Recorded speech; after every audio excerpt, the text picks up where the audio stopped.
This is episode number 548 of the InnerFight podcast. Welcome back to another edition of the InnerFight podcast, and a big shout out to our show sponsors, Smith Street Paleo. As I've been mentioning, there is a special deal on for you guys over the summertime. Give them a shout, hello@smithstreetpaleo.com, and they will send you all the details of that. Basically, get a few friends to sign up and you get a very special summer rate. smithstreetpaleo.com is where you need to head over to, or drop them an email, hello@smithstreetpaleo.com, and they will help you out on all things paleo. Welcome back to another edition of the show. Thanks a lot for joining in, folks. Today's show is recorded actually during my recent trip to Malawi. As many of you saw through my social media, we were over there. We took a load of shoes that a lot of you kindly donated to us to take over there. We took over 100 pairs of shoes over there. I ran in a race as well, but the main reason was to go and see what's happening over there, get these shoes to the guys. And whilst we were there, our tour guide was the guy that we're interviewing today. He's a friend of ours, a friend of the brand of InnerFight. He's raced in some ultras with us, and hopefully he'll do a lot more.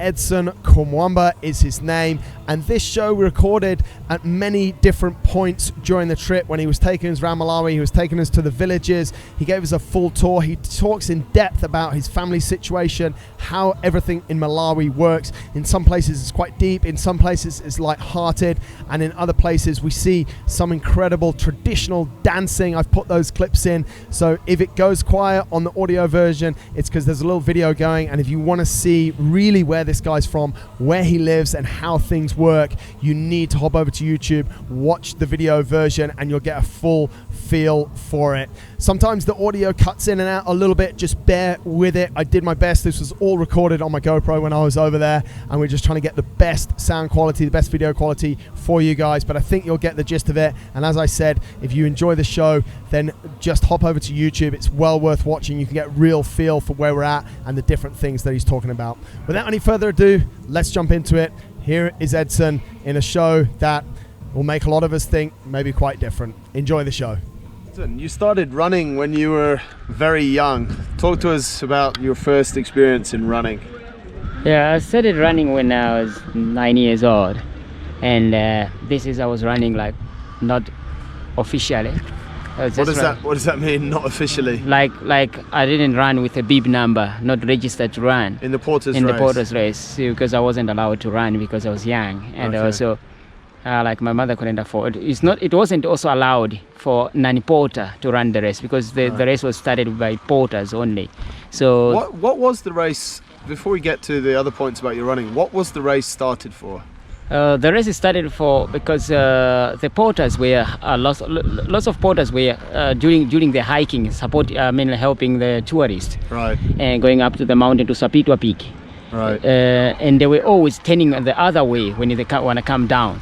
So the porters decided to who can walk fast or run fast with a bag in the bag, the tourism bag, and go to the top of the mountain quickly. Yeah, so that's when the porters race started. So it started like a competition? Like a competition, yeah. Right. Who can run with a big bag at the back, going to the top of the mountain, who gonna reach at the top quickly. Amazing. And who is faster down here.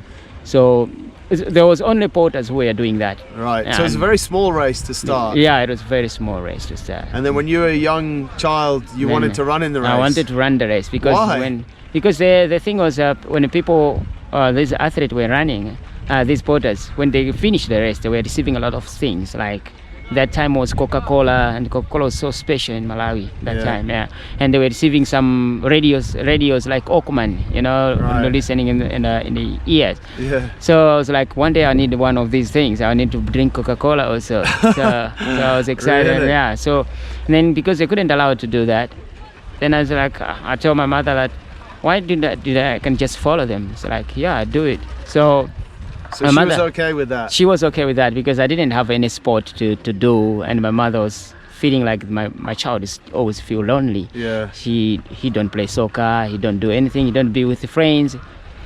So maybe this is sport for him. So yeah, when my first day was not terrible. It can be terrible, but it was good for me. How old were you? It. I was 9 years old, and when I ran that race, it was everyone was back about 2 hours 30 minutes back on the mountain. Yeah. But I was there for 8 hours. 8 hours? 8 hours, yeah, to finish the whole 24 kilometer. But my mother was still waiting for me. And she must have been worried about you. Yeah, and all the people who were in the mountain were back, and also the prize giving done. Everything was done. Finished, and everyone was going home. There was always have dancing and stuff, and all the dancing was done. Wow. And I was still coming out of the mountain. So you were the last? I was the last of anyone. How did that feel? No, I was feeling, I didn't feel shy or pain because I saw my mother was still waiting for me at the finish, and she told me that next year you do it again. Oh really? Yeah, then the following year I do it again. I wasn't last. Right. So I did, from that time, I keep doing it for almost 9 years, but without allowed to enter the race. So you started when you were 9 years old. Yeah. At that stage, did you have any shoes? No, not at all. So you're running the race without shoes? Even most of the porters in that time, they could run without shoes. Really? They were running without shoes. So when did you actually get some shoes? So it's when then I went to South Africa just for work, not for running. Yeah. I went there to work. How old were you? I was like 22 years old when I was going to South Africa. So the first time you ran in shoes was when you were 22? When I was 23 years old. Wow. Yeah.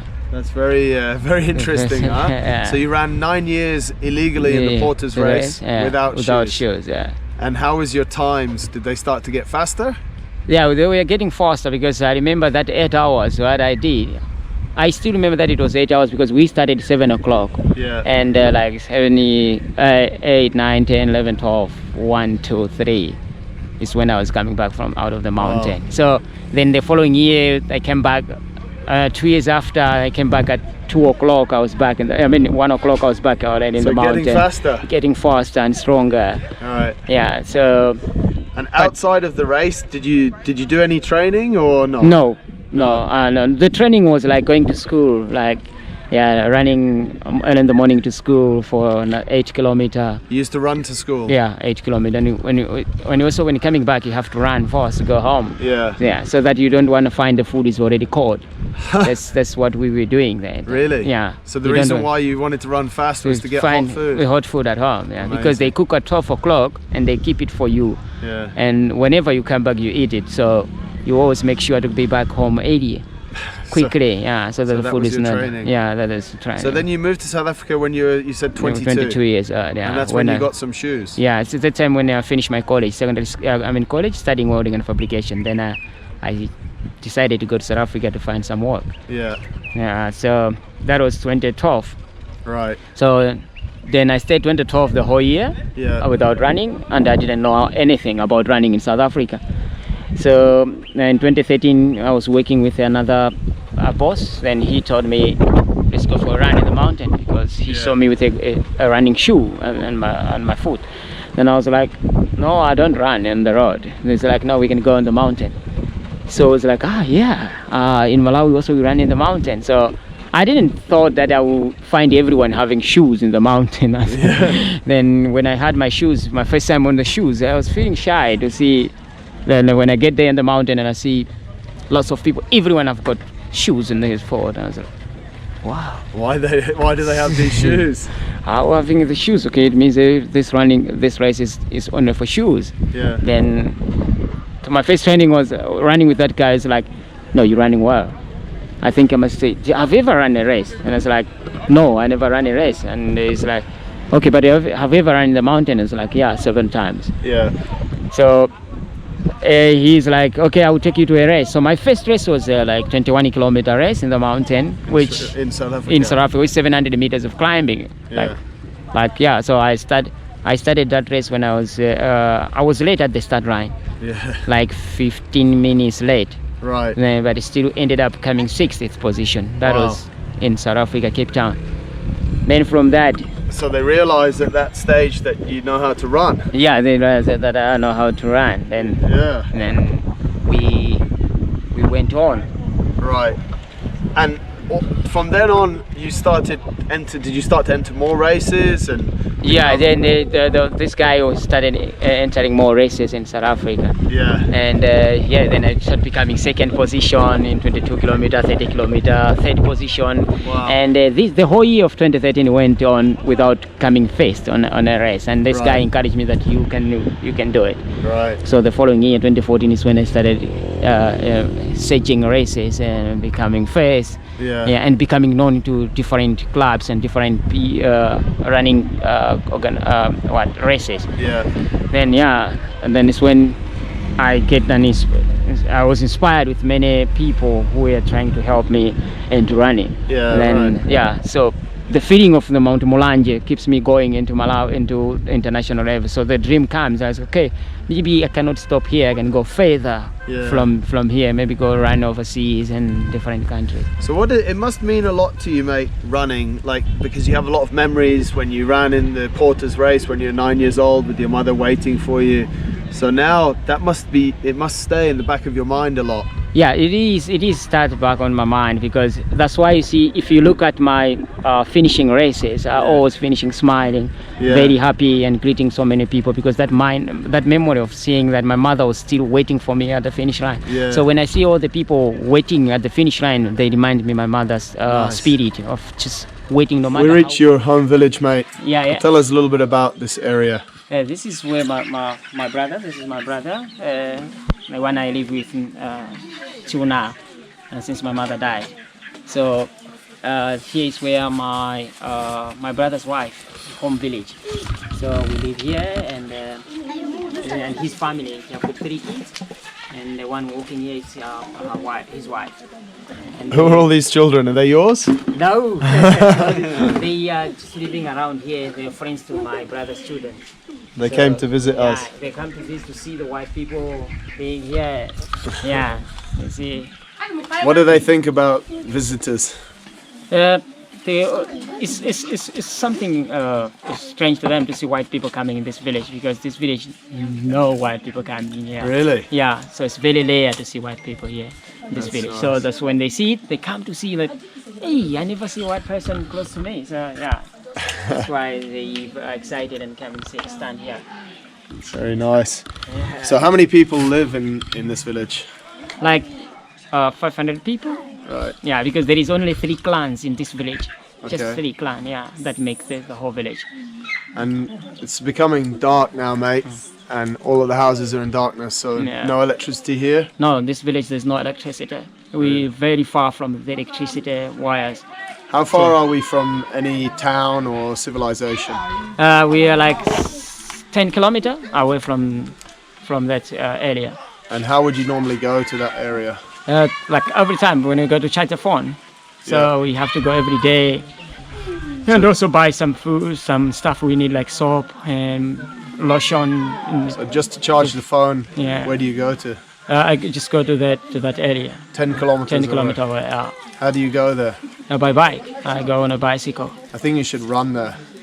Yeah, but not normally run there, because it's like sometimes during day after finishing run, then I want to go to charge of my phone. Yeah. Yeah. So that's yes. Joshua's having some comments for you, mate. Okay. So all of the things are remote from here, so there's no shops, no electricity, nothing, huh? Yeah. Everything is remote. We just rely on farming, and when we farming for food, or mainly for food. Nothing more than here, so everything is local and remote. So your brother lives here with his children. How many children? My brother lives here with his 3 children, two sons and 1 daughter, and his wife. Nice, man. Yeah. And the rest of the area is all aunties? The rest of the area is all aunties and cousins. Very nice. Yeah. Okay. So this is your shoe collection, huh? Yeah. This is the one I used at Mont Blanc last year, 2018. Okay. Yeah, and Porter's Race 2018. Nice one. Okay, so the one I wear here, this one I use in Mont Blanc this year. This is one, and then Porter's Race this year. And this one I got it from Odds Challenge. Okay. Yeah. So you keep all the shoes up here. The shoes up here, yeah. And this is my bedroom, like where I sleep. More shoes. More shoes and More shoes. Yeah. You should give the shoes to the people. Yeah. Ah, they're my shoes that you brought back. They're the one I brought back. Yeah. So this is where you sleep? The sleep and see all the bags. Oh, trash. Yeah, trash. You should clean it up, yeah. Because just run around. You know, so this is where you sleep? Yeah. Very nice, buddy. And yeah, so, and this is the names I was talking about. So this is like, we collected for a year. You know? Ah, the maize. Yeah, we put it in the bags and we put acrylic for the termites not to eat it. Ah. Okay, yeah. So see. So this is storage for when you don't have a crop. Yeah. So you can have enough food now for a year for the family. For the next year, June to harvest again for the next farming. Yeah. Amazing. Okay. Good tour. Do you want to take us anywhere else? From here, there is no another place. Okay. Yeah. Good. Yeah. So tell us what's here, Murray? Now we're in my home village now. This is my granny's house. Okay, my late granny's house. Okay. And this is my auntie's house, who is here. This is your auntie? Yeah, this is my auntie. Very nice. And yeah, she's the youngest in our family, in their family. Okay. And this is her daughter, and her daughter. Yeah, and yeah. So we've got everything. Here's where I was born and grew up. Very nice. Yeah, this is our village, that home village. What about all these guys that came to see you? Yeah, Are they your fans? Yeah, they're friends. They just came to see you because they see white people. To see you? Coming. Yeah. No white people in this village, yeah. Really? No white people. Yeah, no white people. So they're all your friends? They're all my friends, yeah. They all know me. So you're a famous guy around here then, I guess? Kind of, yeah. Kind of? Yeah, in the village. Edson's strong. Yeah?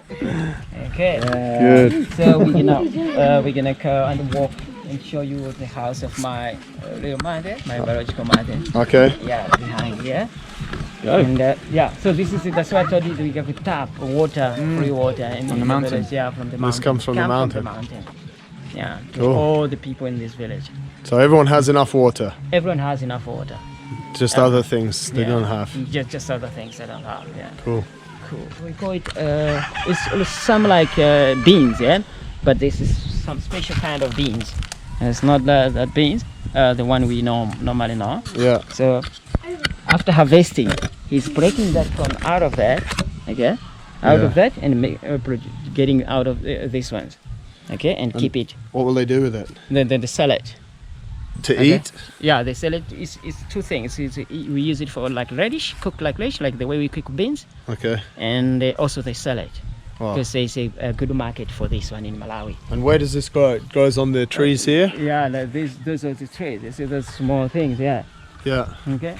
Okay. Yeah, then we peel it off from there. And there's some small guys walking around? Yeah, and eating this. They're looking for this stuff. All right. Yeah, there's chickens. So these are all your chickens? Yeah, they belong to my auntie. And what do they do with them? They No, so raise they them and then eat them, right? Yeah, and then eat them. They're for food. And Very good. they have got goats behind there. Yeah.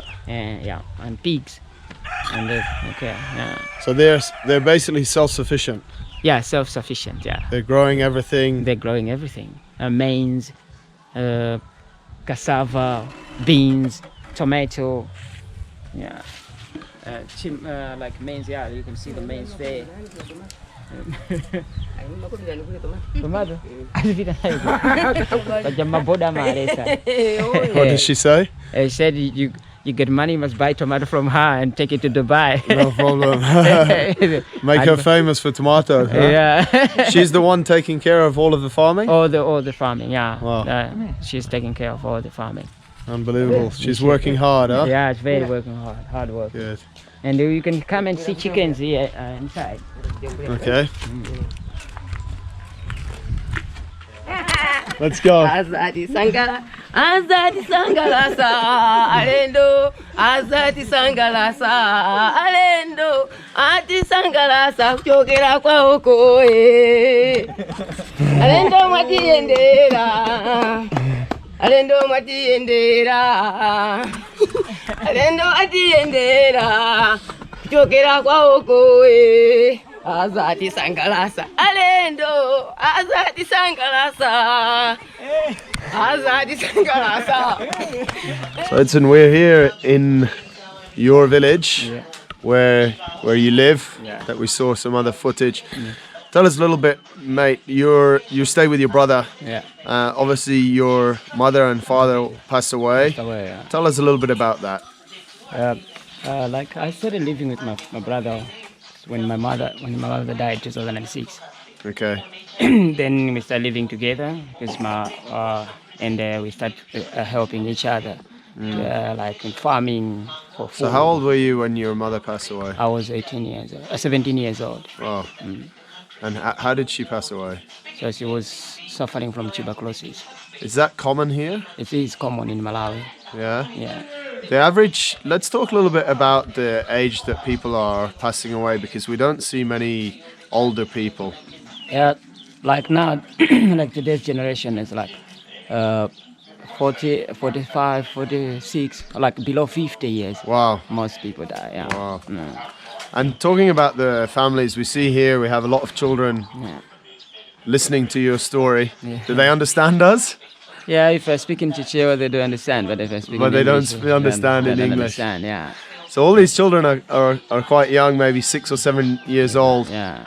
At what age are they born? Like, what age is their mother giving birth?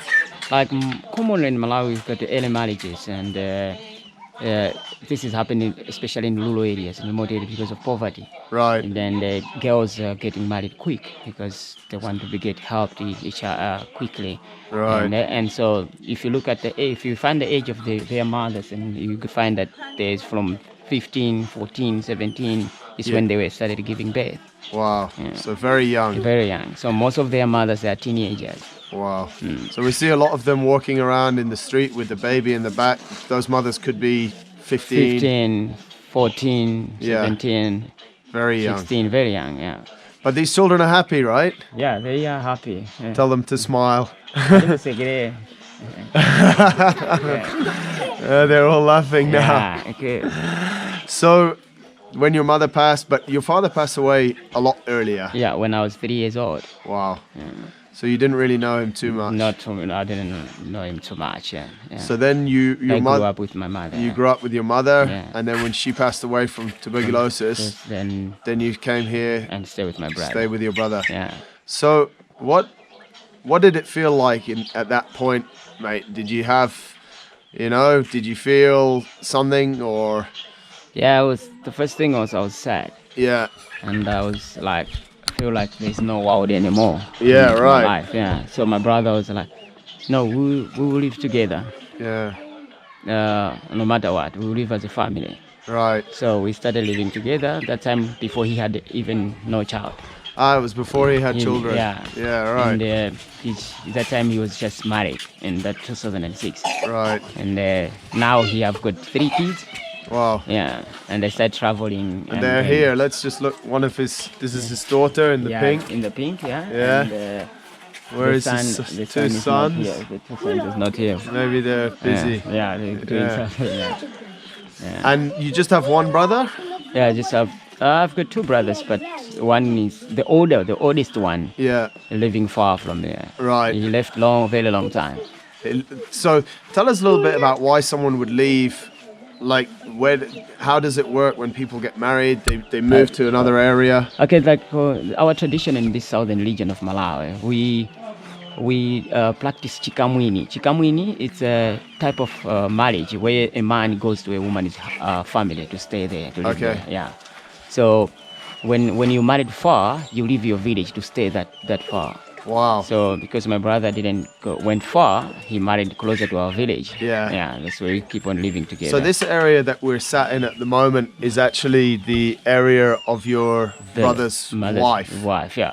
Right. Yeah. And that's the way it's working. So always the female got inherit the land. Right. Yeah. So when she got married, then the husband and her, they will live on her family land. Wow. Yeah.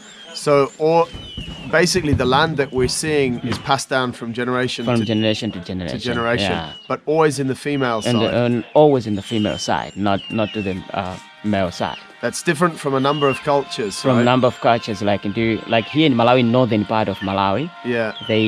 everything goes to the son, like to the male side. Right. Yeah, doesn't, because they practice lobola, which is a man pays like cows to have a wife. Right. So the woman stays to a man's house, family, not a man to a woman's family. So it's very different from the two different, from the different- northern and part of southern, Malawi yeah, and the southern part of Malawi. Yeah, Okay. totally different. So when you want to get married, you're going to be leaving this area and this village.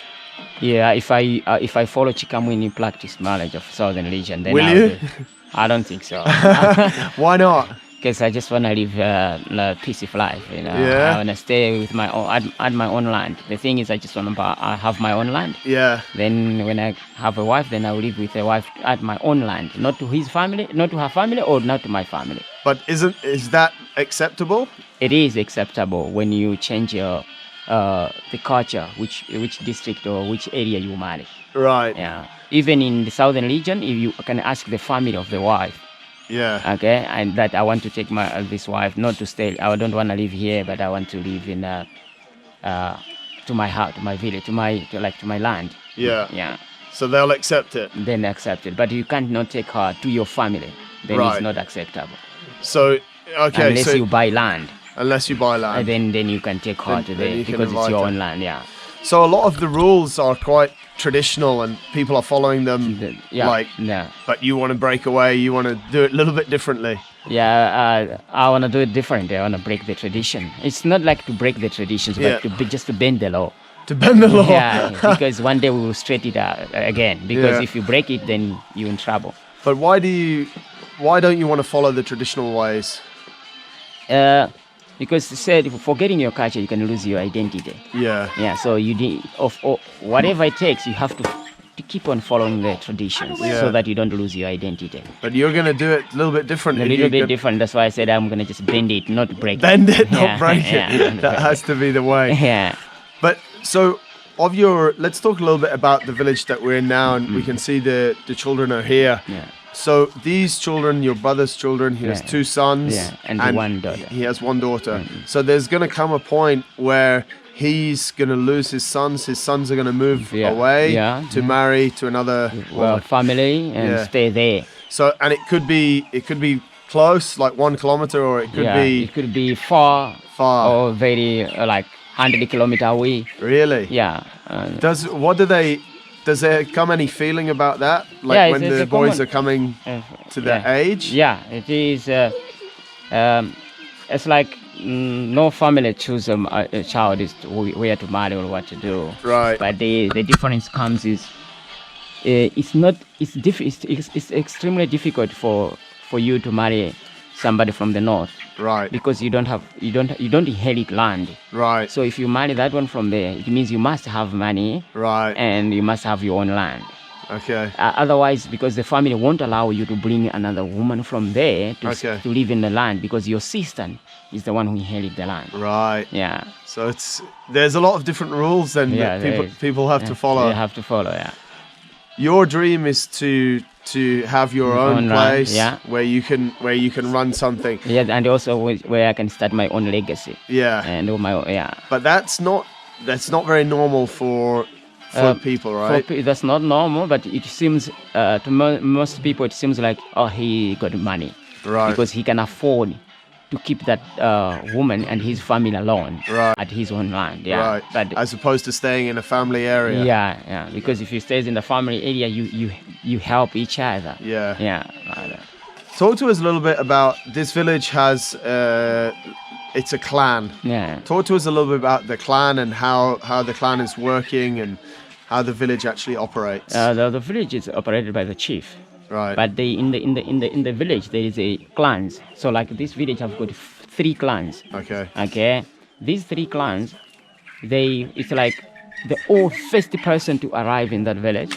Yeah. And start building his own legacy, like having children and children having their children, children having their children. Yeah. Okay, like grandchildren. Yeah. Okay, now even though the child born, he said, I belong to such clan. Right. Okay, yeah. So the whole village have got 500 people. Yeah. But they are all in 3 clans. Right. Yeah. So everyone knows each other that I cannot marry this woman because she or he is in my own clan. So you're not allowed to marry within your own clan. No, it's not common. It's not. Common. Yeah. It feels disgusting somehow in Malawi. It's almost culture. like family. Yeah, so much like family. Yeah, right. So you have to marry out of your clan. Right. Yeah.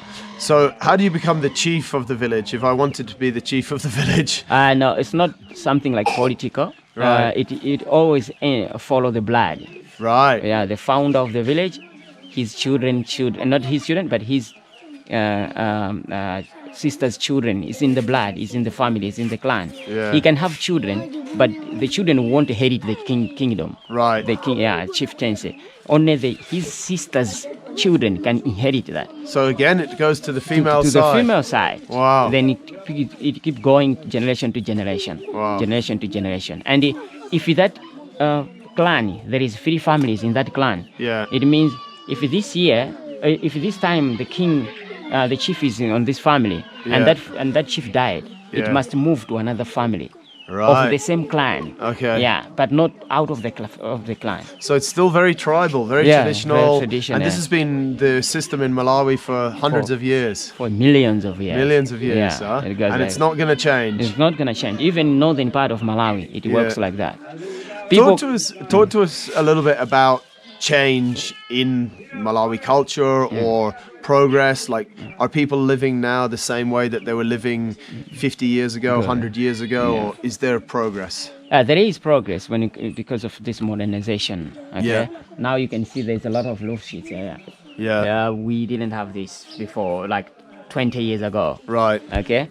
And also, when you go to cities, you find that people they're living in United States, so they copy that life. Right. And in the rural areas, there is also change because we're now having phones in the villages. Yeah, in right. rural areas, people have got solar power. They buy small solar powers to charge their phones and start making phone calls. Right. You can find also people using WhatsApp and Facebook things in the rural areas. Yeah. So there is a progress, there is development. And also the other thing is that most children now they're going to school now than before because even so the girls. all these children here, they're going to school? They go to school, yeah. Wow. They go to school. Their primary school is just like 2 kilometers away from here. Yeah.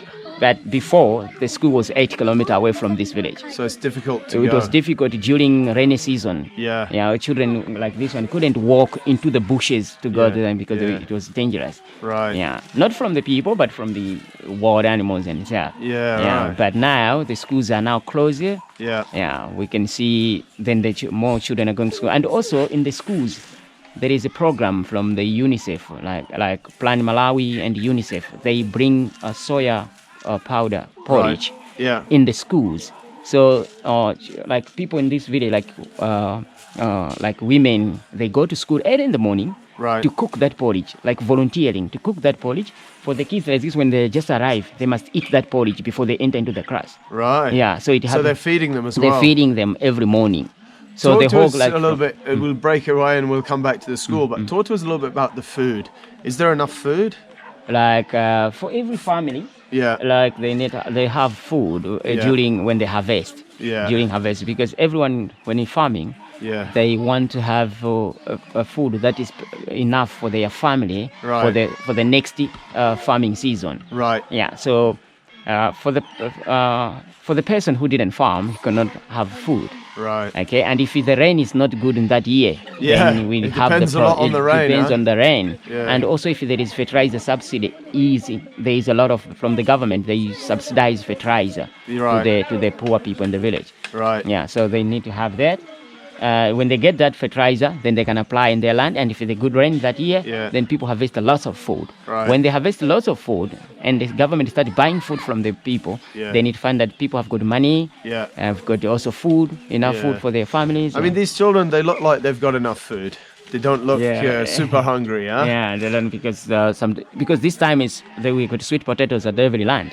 Right. Yeah, so people in the morning they eat sweet potatoes like the one I show you that you can eat. Yeah. So everyone in the morning eat. So they go to school, so they're learning. Yeah, they learn. So this will help in the development of the country. Yeah. But it's interesting what you said about now people have mobile phones because for sure you never had normal telephone. Even there was no even telephone booth. Yeah. In since it was established in this country. So the first thing that you had was mobile phones. The first thing we had, because the telephone booth was in Mulanje Boma, which is like 10 to 15 kilometers away from here. Yeah. For the people to go and make a phone call. Wow, so you had to go 15 kilometers to make a phone call. And that time people were working in Zimbabwe, in Rhodesia mining. Yes. So if you want to call your uncle or what, you have to walk that way to go there and wait. Wow. Yeah. That's tough, huh? But now everyone has a mobile phone, and like you said, everyone has Facebook. Yeah, most people have got Facebook. Strange, huh? Yeah, when I traveled, I see somebody sending me friend request. So if I look at it, I find that it's one of my friend in the village. Really? So yeah, I feel excited that the country is developing. Yeah. Right, that's very good. Where, if you try and predict the future, maybe in 10 years, you saw a lot of development now. What do you think the next steps of development will be for this area? If we came back in 10 years, would it be the same? Would we be seeing these villages like they are, or will they develop? I can see that in 10, even not even 10 years, but I'm talking about 5 years to come. Yeah.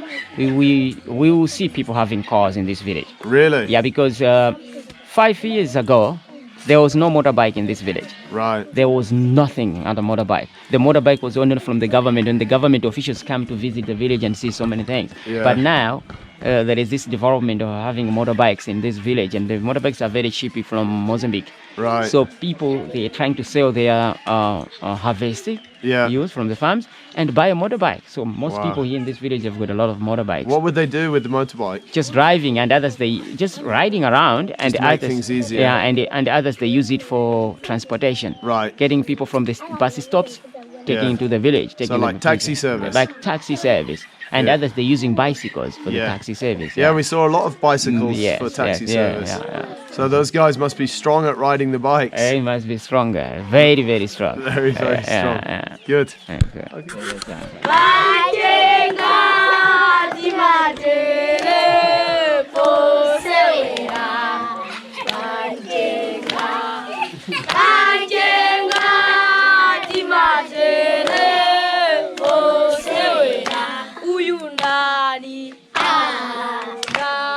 So we're talking about alphabetical letters.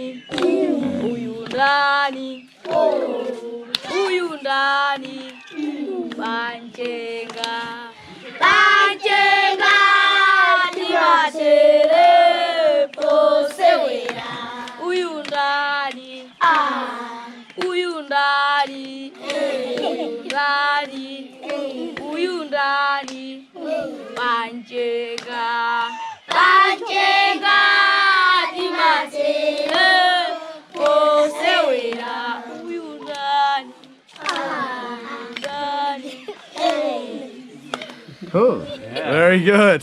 Thank you. Now he's come here to see Edson's house that he's actually building himself. He bought the whole land here with money that he made in South Africa, and he bought the whole land somewhere around $500, right, mate? Yeah, around $500. Yeah. Cool. Yeah. Do you want to take us inside to the house? Yeah, I can take you inside the house. This is one who's going to be a small house, like a boy's quarter.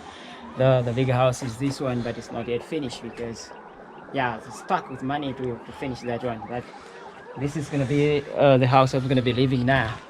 So this is going to be like sitting room. Okay. And we're going this way. It's going to be my kitchen. Kitchen, yeah. So you're the chef? Yeah, I'll be cooking myself. Already been cooking something, right? Yeah, during the time we were building, and so people want to eat.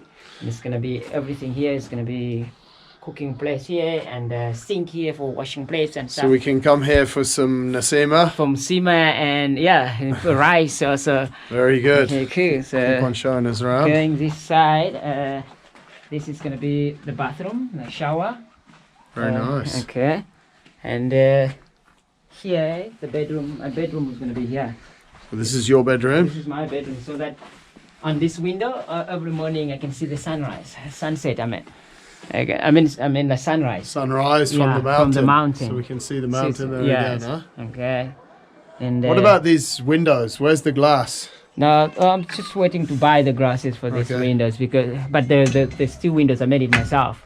You made the steel windows? I made it myself. Yeah. How do you know how to make steel windows? Because I'm a welder professionally. I do welding things, so I know how to design this thing. Oh, so you made all of these yourself? Yeah, so all my running gear and everything will be this room, like my clothes room. Clothes room, yeah. Mate, you've got more clothes than I have. Yeah, might be, small guy, but a lot of clothes, huh? Very good. It's gonna be here. And so this is one bedroom, yeah. And there's another bedroom in here, right? Yeah, there's another bedroom, yeah. This is going to be second bedroom for the visitors. Excellent. So when I come and see you, yeah, I then you're going to sleep here. Yeah. And all of these bricks are the bricks you made yourself? I made it myself, all those bricks. Yeah. Oh. Yeah. Only here except roofing. Roofing, somebody did What about the... Okay. Somebody did it for me, yeah. And how long did it take you to make this part of the house? It took me for 3 weeks. 3 weeks? 3 weeks to do that, yeah. Wow. Yeah. You work hard, huh? I work hard for it, yeah. Did you do it all on your own? On my own, yeah. How do you know how to do all the brickwork? Oh, the brickwork, when I was in South Africa, I went there, I was working in a construction company. Okay. So I learned, building and stuff. Excellent. Yeah, except roofing, I didn't know how to Except do roofing. Yeah, except roofing. So did you learn the roofing now that you've got the roofs? And no, I didn't. On the other house, you can build the roof? No, I don't know. I didn't. I won't build it because that house is gonna.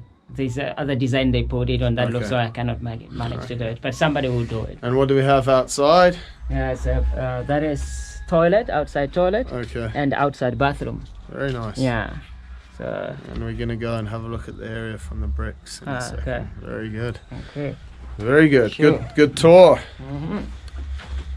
So who are you gonna live here with? As of now, I'm gonna live alone. Okay. I never find a trail running partner here in Malawi. Never found a trail running partner. So I'm looking for a trail running partner. Okay. Yeah, maybe I'm gonna find it overseas or here in Malawi. Okay. So whichever. Maybe I'll come and stay here with you, and we can go and run up this mountain. Yes. Beautiful view, though, huh? Yeah. Okay. And what's this gonna be here then, buddy? Yeah, here it's gonna be. This one is gonna be a garage. Okay, Although, but this house here is huge. Yeah. Okay. Let's go have a look at that one. This is very big. Yeah, it's very big. Did you make all the bricks for this house as well? Yes, I made it myself. Amazing, mate. So, but these ones, this whole somebody did it for me. Okay. There is a special guy doing this stuff. Right. It's a little bit overgrown in here, huh? A lot of grass inside. Organic garden. Easy. This is gonna be a sitting room. Okay. Nice. And this side is dining. Right. And the other side is gonna be a kitchen. There's gonna be a kitchen. Nice. And there's a corridor here going to the bathroom and toilet. Right. And 2 bedrooms. And the last bedroom, will be a master bedroom. So we should open up a guest house. No, it's not a guest house. But not a guest house. Only a house to receive trail runners from different areas. This is going to be trail runners are going to come and then go running. And then live here and sleep here and go to the mountain, run and go back to your country. Very nice, mate. Well, all the trail runners here, they're going to live freely because it's going to be home of trail runners. Very nice. Yeah. Excellent job, buddy. Tell us about the garden, mate. You're already doing some good farming here. Yeah, good farming. So this is sweet potatoes. Wow. Yeah, we're waiting for like August and September. Yep. It's gonna be ready.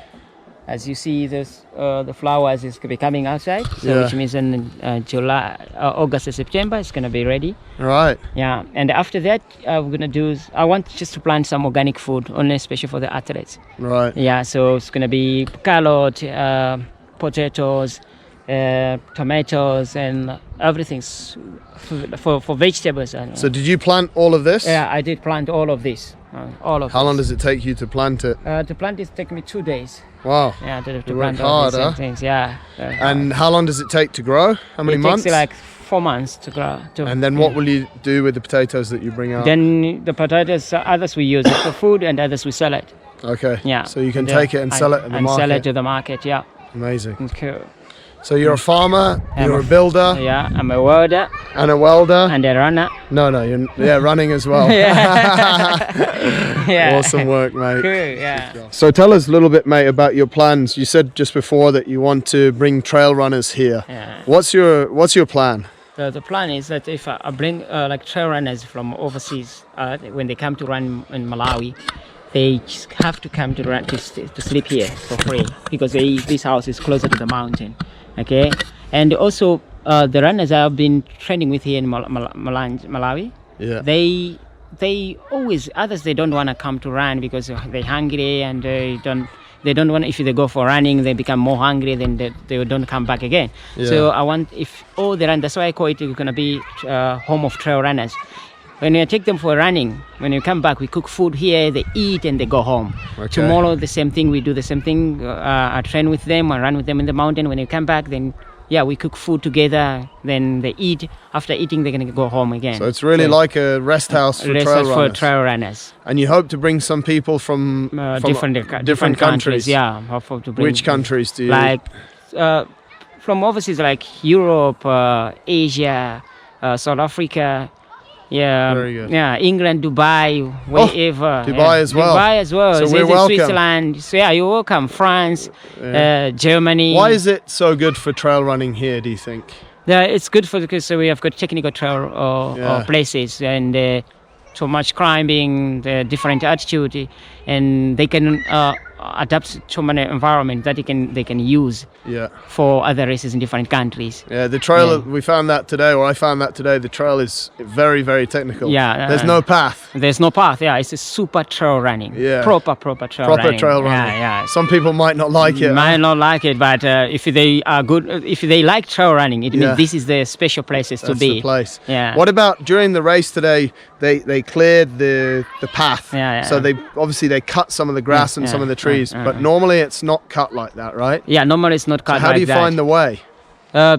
Because that way is already, they cut it because for the internationals. Okay. For us, we already know the way and we always pass through there. Right. Because as you see in the mountain, you find that others are cutting wood, like girls and stuff from the top of the mountain. Yeah. So that's the way we use every time, even the hikers. Yeah. But they did it for the internationals who never been before in Mount Malawi. That's very kind of them. Yeah, so they want for them to see properly. When they put that flower on the grass, you couldn't see, but that's why they cut it so that you put it on the floor, so that you can see it properly. So normally outside of the race that we had today, the grass is a lot longer, and it's a lot harder to go. Yeah. So that really is hardcore trail running. Yeah. So all the hardcore trail runners are going to run up the mountain and then come and sleep here. Very nice idea, mate. Yeah. Good. So one question I have for you, buddy, is about the water. How do you you said you're going to have bathrooms, you're feeding the crops. Does this sweet potato, does it need water? This sweet potato needs water, but not too much water. But in only October it needs a lot of water because October season is very hot. Okay. So if you plant it in October, then you need water to put water. So where do you get the water from? We have got a borehole, like 500 meters away from this place. Right. But I'm not going to use that borehole because it takes a lot of energy. Lots of people must go there. You must pay them to fetch water for you. Yep. But we just connect a pipe from down there. Okay. There is a water pipe that comes from the mountain. Wow, fresh water from the mountain. Right. So it's passing through this guard. And I'm going to connect there, put in the houses and one tap outside, just to host the garden when you plant vegetables. Is it normal that in Malawi that you'll have running water, or it's normal? It's normal because we have got free water in Malanje only. In Malanje only, yeah. But in the rest of Malawi, like Blantyre and the other cities, you have to pay from water board. Right. Yeah. So but here you have plenty of water. Plenty plus of water. Yeah. Very lucky. Yeah. And all year round you have water from the mountain. All around me is water from the mountain, different taps but all the source of the water comes from the mountain. It's very cold and fresh. Others is from spring, because that water from the mountain is throughout the year. Right. Never dry. Never dry. It was nice and cold, the water up there this morning. Yes, and it was freezing in the morning. Freezing cold. Yeah. Only the thing we're going to connect here is solar power. Okay. Yeah. And how does the electricity work here? There is one company here in Malawi. It's called Edsons. Okay. So it's the one supply electricity here in Malawi. So it's either you apply here? Yeah, you have around here. There's those electricity coming from those houses. Okay. So I can connect there to here. But is that normal? It's normal. Yeah. It's people connect to electricity if they've got money to apply for the electricity to come there. But obviously it takes money. Yeah, it takes money. And but the best thing I want to use on here is solar power. Okay. Because it's cheaper and easier. Because sometimes electricity goes off, and we have got a problem with electricity in Malawi. Yeah. Sometimes it takes a week to. You're in darkness. No electricity. Really? You could have power cut for a week. Yeah. Wow. Okay, so I want to use solar power. It's very good. Yeah, solar power is going to be. How do you get the solar power? You have to buy the panels. You have to buy the panels in town. Yeah. Then expensive? It's expensive, but it's once and for all. Yeah. You don't need to pay every month and something like that. Good. And also I'm gonna have some designs on the solar power, like what my friend in other side he did. He harnessed the wind. Yeah. And make electricity. The boy that harnessed the wind. Yeah. So there is other mechanism I want to do. After we're putting the solar power on. Yeah. So that the solar power stays longer. Good. Buddy, we want to thank you obviously for taking good care of us during our time here in Malawi, and obviously for showing everything that you've showed to us the last couple of days, your house, the village, the people. It's definitely a big eye-opener for us, that's for sure, and we learned a lot. But I want to ask you one final question, and you've had an incredible life and experience so far, even though you're still quite young. But if you can summarize your best piece of advice that you would give to somebody, what's the best piece of advice that you've learned through everything that you've done, through your running, through living in the villages, through traveling to South Africa, through your family situation? What's your one piece of advice that you think is the best piece of advice for life? The only thing I know, and I always teach my young youth friends, is that whatever they do, they have to do it with passion, with love. And they have to love it and have to enjoy it. Yeah. And the second thing is they have to do what they know best. Yeah. The rest, even the money, will follow them. They mustn't chase the money, but they let the money chase them. So if they have got a talent, they have to use that talent and they have to show what they know best. Yeah. Then after that, they will see them. Everything will fall apart to them. Amazing. Mate, thank you so much for having us here in Malawi, and hopefully we see you again in Dubai, in Chamonix, and all over the world, and hopefully we see you back here in Malawi. Thank you so much, and thank you for coming to Malawi. Thanks a lot. Thank you.